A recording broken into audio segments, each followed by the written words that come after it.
తెలియజేసుకుంటున్నాం. మీరు కనుక అంగీకరించకపోతే ఈరోజు ఈ కార్యక్రమం ఇంత చక్కగా పద్ధతిగా చేసుకునే అవకాశాన్ని మేము కోల్పోయి ఉండేవాళ్ళని అందుకని ప్రత్యేకంగా మరొకసారి కృతజ్ఞతలు తెలియజేస్తున్నాం. అదేవిధంగా ఈ కార్యక్రమంలో పాల్గొన్నటువంటి ప్రతి ఒక్కరికి కూడా ముందుగా హృదయపూర్వకంగా అంతర్జాతీయ మహిళా దినోత్సవ శుభాకాంక్షలు తెలియజేస్తున్నాం.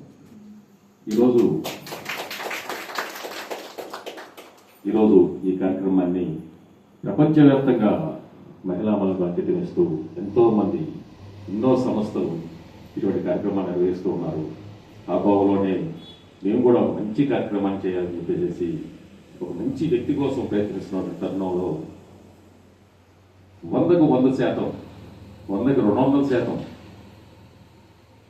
తమకున్నటువంటి శక్తి సామర్థ్యాల మొత్తాన్ని కూడా వినియోగించి నిరుపేదల నుంచి ఎవరైతే తమ దగ్గరకు వస్తారో వారందరికీ కూడా 200 times వారికి ఉన్న ఎఫర్ట్స్ మొత్తాన్ని కూడా పెట్టి ఒక చక్కటి చిరునవ్వుతో చేతిలో బిడ్డను తీసుకుని బయటికి వెళ్ళి తమ అద్భుతమైన వైద్య సేవలో అందరి మనలను పొందినటువంటి తెనాలిపట్నం చేరినటువంటి సుప్రసిద్ధ వైద్య నిపుణురాలు డాక్టర్ కాలారి శ్రీదేవి గారికి ఈ సందర్భంగా హృదయపూర్వకంగా అభినందనలు. వారిని సత్కరించుకోవడం మా తెనాలిపట్నం వాసులందరినీ కూడా సన్మానించినట్టుగానే మేము భావిస్తున్నాం. ఈ సందర్భంలో మేము వారి గురించి పరిశీలించినప్పుడు మాకు తెలిసింది వారు కేవలం కొంతమందికి తెలిసిందే కేవలం 300 రూపాయలతోనే డెలివరీ పేషెంట్స్ ఇక్కడికి వచ్చిన వాళ్ళకి 300 రూపాయల ఛార్జీతోనే చిరునవ్వులతో చెందిస్తూ బయటకు పంపించినటువంటి సందర్భాలు ఎన్నో ఉన్నాయని చెప్పేసి మేము తెలుసుకున్నాం. మరి ఆ రోజుల్లో ప్రాక్టీస్ మొదలుపెట్టిన మొదటిలో తమ దగ్గరికి వచ్చినటువంటి డెలివరీ కోసం కానుపు కోసం వచ్చినటువంటి పేషెంట్స్ను సోదరులాగా చూసి ఆ రోజు పెద్దమ్మగా మిగిలి ఉంటారు. అలాగే మరికొంతకాలంలో వారి దగ్గరికి వచ్చినటువంటి వారికి కూతురుగా చూసి అమ్మమ్మ గారుగా మిగిలిపోయి ఉంటారు. ప్రస్తుతం ఆ పిల్లలు మళ్ళీ ఇక్కడ పురుడు పోసుకుంటే ప్రజెంట్ జేజమ్మగా కూడా మిగిలి ఉంటారు. ఇక్కడ ఇటువంటి నేను గతంలో చూశాను.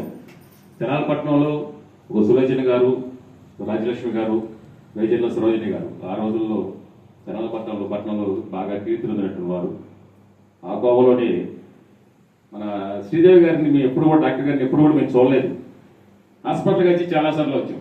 ఎందుకంటే మనకు సంబంధించిన బంధువులు స్నేహితులు ఎవరో ఒకరు ఇక్కడ కానుక చేసుకోవడం జరుగుతుంది. ఇంకో గొప్ప విషయం ఏంటంటే మా సత్యం శివం సుందరం సామాజిక సేవా కేంద్రం క్రియాశీలక సభ్యుడు షేక్ షఫీ వీళ్ళ బాబు పాప మేనలందరూ కూడా ఇక్కడే పుట్టారని చెప్పి ఎప్పుడు తెలిసింది మాకు.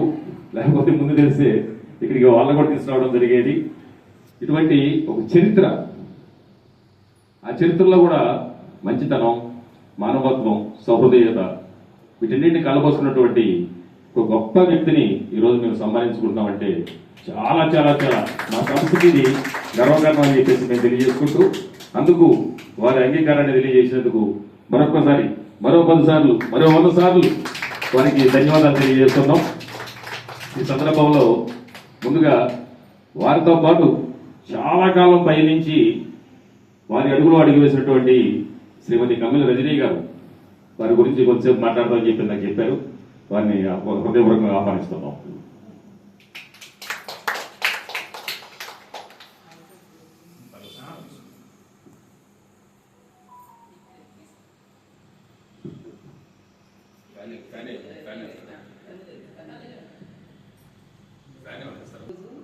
అంతర్జాతీయ మహిళా దినోత్సవం. మన మహిళా తల్లులందరికీ హృదయపూర్వక అభినందనలు. ఇక్కడికి వచ్చిన వారందరికీ కూడా ధన్యవాదాలు.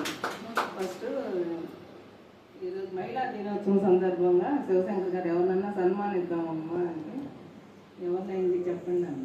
కాలారి శ్రీదేవి గారు అయితే ఎలా ఉందంటే ఒప్పుకోరు మేడం గారు, అడిగి చూసి చెప్తానండి, ఇక మళ్ళీ చెప్పలేదు అన్న. మేడం గారిని అడిగాను, ఎందుకు రజనీ వద్దన్నా. ఏం కాదు మేడం గారు, మీ ఒక్కసారికి మాట ఎనిమిది కొంచెం చేస్తామండి అంటే సరే చెప్తలేదండి అని. కాదండి మేడం గారు మీరు ఒప్పుకోండి అన్న. సరే అండి. మేడం గారు చాలా నిరాడంబరంగా ఇట్లాంటివన్నీ ఇష్టం ఉండదు, కానీ ఒప్పుకున్నందుకు మేడం గారికి నా ధన్యవాదములు. ఎంతటి క్లిష్టమైన పరిస్థితులైనా పేషెంట్స్ని చాలా చిరునవ్వుతో సొంత చుట్టాలలాగా చూస్తారు మేడం గారు. చాలా అభిమానంగా ఎంతో బాధతో వచ్చినా వెళ్ళేటప్పుడు నవ్వుతూ వెళ్తారు. నేను మేడం గారి దగ్గర ఎన్నో కేసులు చేయించాను. ఫీజు కూడా చాలా తక్కువగా పెద్దకొండూరు గ్రామంలో వచ్చేవాళ్ళు. అమ్మో పెట్టలేమేమో అనుకున్నాను. చాలా అతి తక్కువ ఫీజు తీసుకుని పంపించేవాళ్ళు. వాళ్ళందరూ ఇప్పటికీ మేడం గారి దగ్గరికే వస్తారు. కాన్పులైనా ఎవరైనా మా బంధువులు అందరూ. మాకు మొదట మేము ఎదుగుదలకు కూడా మాకు ఫస్ట్ ఛాన్స్ ఇచ్చింది ప్రసాద్ గారు, శ్రీదేవి గారు. ఇప్పటికీ మేము మా పిల్లలతో కూడా అంటాం, వాళ్ళిద్దరు తర్వాతే మీరని చెప్తాం. ఇప్పటికీ మా పిల్లలతో కూడా మేడం గారు మాకు ఒక మెట్టు ఎక్కించినందుకు మాకు ఎంతో అభిమానంతో, ఎంతో ప్రేమతో, వారంటే చాలా మనసులోనే ఉంటుంది కానీ బయటికి స్పందించలేము, అంత ప్రేమగా ఉంటాం మేము. ఈరోజు ఈ అవకాశం ఇచ్చినందుకు అలాగే శ్రీదేవి గారికి ఎంతో అభిమానంతో ధన్యవాదాలు చెప్పుకుంటున్నాం. ప్రేమాభిమానాలను వ్యక్తం చేయడానికి మాటలు చాలు, అవి మాట్లాడడం చాలా తక్కువ కాబట్టి నాకు అరుదు. నేను